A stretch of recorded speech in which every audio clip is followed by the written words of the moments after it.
माननीय हर्क साम्पाङको पार्टीले आज पनि प्रधानमन्त्री बालेन शाह विरोध प्रदर्शन जनाएको छ। यसरी छातीमा पम्पलेटहरू टाँसेर प्रधानमन्त्री बालेन शाहको विरोध प्रदर्शन गरेको छ।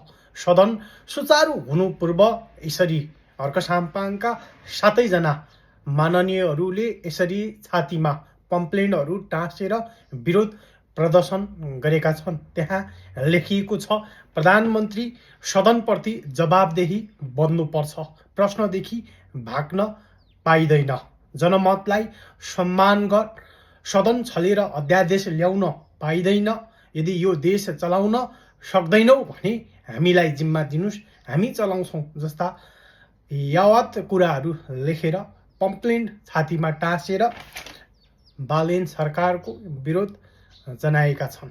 यो विषयमा तपाईको धारणा के छ त? हर्क साम्पाङले जे गरे राम्रो गरेकै हुन् त? तपाईको जिज्ञासा लेख्नुहोस् त।